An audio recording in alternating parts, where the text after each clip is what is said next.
Hello everybody, welcome back to another video on the West Ham Way YouTube channel. West Ham face Arsenal tonight in the EFL Cup for a chance at the quarter-finals. It's a very wet, dreary afternoon, and I expect that to continue into the evening. It's a massive game for us, massive. Not just because we have a chance at the quarter-finals, but of course because we're on the run of, I think, 4 games winless, and also 3 very flat performances. PR cost against Aston Villa, of course, the really, really bad loss against Everton. So it's a massive game for us to bounce back, and I think it's actually quite good for us to be playing a big side who are in good form like Arsenal, because I think we tend to show up in those sorts of games, especially when it's like a London derby, especially when it's a game that we just want to win. And obviously we've got the added tension of the fact that Declan Rice will be making his first return to the London Stadium after making his record-breaking move to Arsenal. I've seen a lot of people on Twitter and social media, of course, talk about what sort of reception to give him, talking about whether he deserves to be booed, whether he deserves to be clapped, whether he deserves to just be ignored, basically. And to be honest, my take on it is that I think if you boo Declan Rice, I think you're a bit of a child, to be honest. I totally get the loyalty in football, and it's a dying breed, really. I mean, Mark Noble arguably could have moved to a couple of clubs instead of West Ham. I don't know if he could have made that next step up, but to be fair, when Mark Noble was at West Ham, you know, when we went down to the Championship, he was a Premier League player. He could have gone to a Premier League side. When we were mid-table, battling relegation, I think he could have comfortably played for a mid-table side. I don't know if he could have broken into a top 6 side, but I'm trying not to put my unbiased hat on, because, you know, I love Mark Noble. I think he was absolutely world class in his best ever season.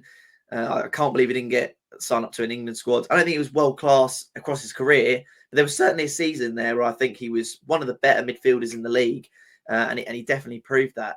So, you know, I get that loyalty is a bit of a dying breed, and I get that it's something that's champion in football. You have to think of it from a business side of things, you know, a career side of things.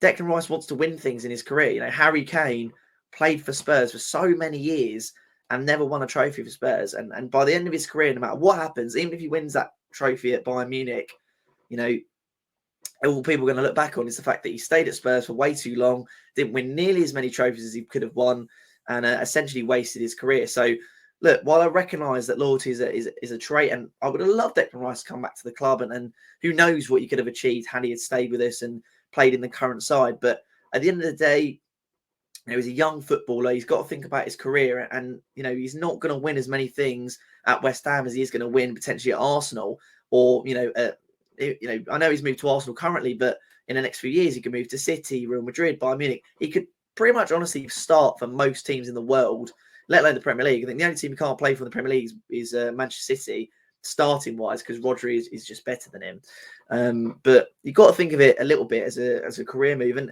it's not a decision that Declan Rice would have taken lightly. You know, he could have moved 3 or 4 years prior to when he actually did. You know, he stuck with West Ham for a long time. We won the trophy. It was kind of the perfect send-off for him, you know. We won the trophy. You know, he was able to go out on a high. And I know that a lot of people will be wanting to boo him and whatever, but I just think, you know, you've got to respect him as a footballer and what he did for the football club. And if you want to boo him just because he's moved to another side and wants to better himself and play better football, I mean, you know, just this season alone, he's earned Champions League appearances. You know, even if he never wins a Champions League, he can say, I was in the Champions League, I played in the Champions League. You know, and that is not something that every footballer gets to do in their career. And it's probably not something he would have been able to do had he have stayed at West Ham. So even that alone, I think, is, you know, a brilliant achievement for him. And who knows how far they'll go. I don't think we're going to win the Champions League, but Arsenal on an upward spiral. Who knows what they're going to do, how they're going to win. Should you be clapping Declan Rice? Should you be cheering his name? You know, that's up to you. Personally, I think if you go to the game, you know, it's nice to see him back. It's nice to see him playing. And I hope that he gets a somewhat warm reception. But, you know, no one needs to be chanting his name. No one needs to be clapping.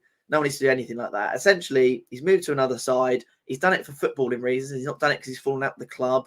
If he scores tonight, I doubt he's going to celebrate or anything like that. So I think just booing him would just be the wrong choice. He was a great servant to the club. He made the right choice. He made the right choice moving to a better, maybe not a better side, but a side that he has more chance of winning trophies for. So I think you've got to respect his decision. You know, you've got to take your unbiased hat, you've got to take your West Ham hat off, and just, you know, kind of realise that he's obviously done it for footballing reasons. He's not fallen out with the club. not said anything bad about the club really since he's left. He's only had love for the club. So, glad we can address that one. Talking about the actual game, like I say, it's a massive, massive game for West Ham. I really hope that we do field quite a strong side tonight because, yes, I want to get through to the quarterfinals, but also I think a massive performance against Arsenal, even if we lose, a massive performance against Arsenal tonight takes all the pressure off. It allows us to kind of think that maybe the last couple of games, like Moyes has said, it's just been a bit of a blip. The thing about Arsenal is, if we want to play against Arsenal, right, our sort of game plan at the moment is give the other team all the possession in the world and we will just fight them off the counter. Issue is, you give Arsenal the possession in the world, they know how to use it. They're a possession-based side. They like to move the ball around. They're very good at moving the ball around.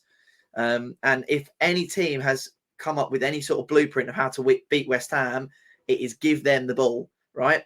But Arsenal like to play with the ball. They like to dominate possession, whether they're away from home or whatever. So, to be fair, I think this game plays into our hands a little bit because Arsenal like to play with the ball. So they don't want to be giving us the ball and allowing us the possession. They're going to want to win the ball back quickly off us so that they can orchestrate their attack with a possession-based football. So that plays into our hands because the last couple of games where teams have given us possession and not allowed us the space to run in behind, we have not known what to do with it, So I think that the game is actually poised quite well because they play possession football, we play counter-attacking football. They'll want much of the ball, we don't want any of the ball.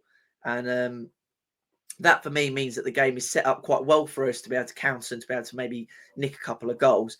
In terms of the lineup, I think Fabianski for me, I think should start this one. Ariel has been brilliant, but I think there's no need to play him every single game. Fabianski is a brilliant keeper, so why not play him? Drop again in my eyes. Start Mavropanos. Zuma next to him. Right back, Soufal. Emerson comes back of his injury, will be fresh. Midfield, Alvarez, Ward-Prowse, Paqueta, Kudus, and then Bowen. And I'm honestly really tempted to put Mbama up front. But like I've said in quite a few previous videos, Mikel Antonio does a lot for this side that is not recognised in terms of goals and assists. The way he can, pick up the ball, the way he distributes to him, and he can lay it off to people. The only thing I think is that Saliba is probably going to nullify him tonight because if he stays tight to Antonio, he's going to outmuscle him. Antonio's not going to get past him.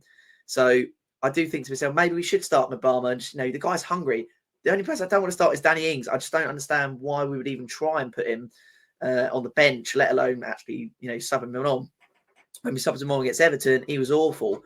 I remember this chance where he got played in behind and all he had to do was cross the ball and he couldn't even do that. It was awful. And, speaking of the Everton performance, it was a very flat, very bad performance. So we really, really, really, really do need a big performance here. And we could get it, Thomas Partey is injured. Yuri Timber, of course, is still injured. And Gabriel Jesus is injured as well. So Eddie Nketiah is likely to start, which I think would have been a good thing had he not been on the back of a hat-trick against Sheffield United. Listen, Arsenal's tails are up. They're playing really well at the moment. They want to win every single game. They probably want to win every single trophy. I wonder as well if Declan Rice, his hunger for a trophy will trump his love for West Ham. And he always gives everything on the pitch anyway. But, sometimes when players come back for their old clubs, it is quite hard for them to adjust to the stadium, quite hard for them to adjust to, having that sort of love inside you for that club, but also wanting to just, batter every single player and dive in for every single ball and score that goal. But he's a professional, so I'm.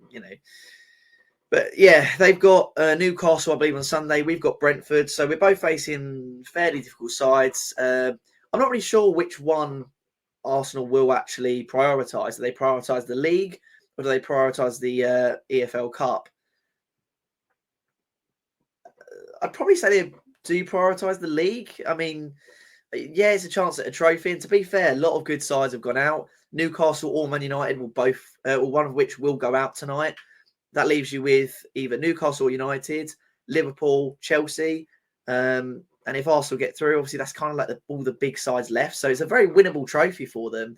No Spurs who are absolutely bouncing at the moment. No Manchester City. If Newcastle get knocked out tonight as well, I mean, you'd like to think Arsenal are probably going to be the favourites if they do progress. So it's a really big chance for them to get themselves another trophy. So I do wonder which ones they're going to prioritise. Are we going to see quite a, rejig side from Mikel Arteta. I'm not exactly sure. Moyes, I probably think will rejig the side a fair bit. We've had flat performances. This is kind of a free hit for Moyes, isn't it? You kind of view this game as, yeah, we got a chance to get to the quarterfinals, but it's Arsenal, and we've been playing terribly the last couple of games. So why don't we just switch it up? Why don't we just switch on a couple of defenders, switch on a couple of midfielders, maybe give Mubama a chance, put Fornals in there. I mean, who knows? But it's basically a free hit for us, because if we lose, we've lost out on a trophy that we probably won't win anyway. And it's not really that important a trophy, to be fair. You have the choice between EFL Cup or FA Cup. You're probably choosing the FA Cup, aren't you? Well, let's be honest, you are choosing it. Same with Europa League. You want to be choosing Europa League over all that sort of stuff. So it's kind of a free hit for Moyes. He can play the way he wants to play. He can start a couple of new faces. I do think, though, that we will turn up. We do tend to turn up against big sides regardless, especially at home. I think we'll be up for the game as well, just because we've had some 3 flat performances. David Moyes, who knows how long he'll actually have at the club if things continue the way they are. So for me, I do think that we will turn up tonight. In terms of a result, I'm honestly not entirely sure. I think we will turn up, but I think it's going to be an Arsenal win. I think it's going to be 2-1 to Arsenal in the end. They'll just have a little bit too much quality for us. People are coming off the bench. Obviously, we're not playing well at the moment, like I said, so who knows? We could get absolutely rinsed. But I am going to the game tonight, so I do hope that we have a good performance. It will be nice to see Declan Rice back at the club. But what sort of reception do you think Declan Rice should receive at the club? Do you think that we should be booing him? Do you think that we should be clapping him? Do you think that we should just be ignoring him? At the end of the day, he's an Arsenal player, he's not a West Ham player anymore, so do we even care? Hoping for a big 2-1 win tonight, or any sort of win, really. Simply because we're in such a downward spiral at the moment. We lose this one, we lose to Brentford, all of a sudden David Moyes' job's in jeopardy. The good start that we had to the season is all in jeopardy. So hopefully we're able to pick up a bit of momentum, pick up a bit of pace tonight. But anyway, hopefully a good result tonight. Don't forget to like, subscribe. Let me know in the comments below what you think, and I'll see you in the next one.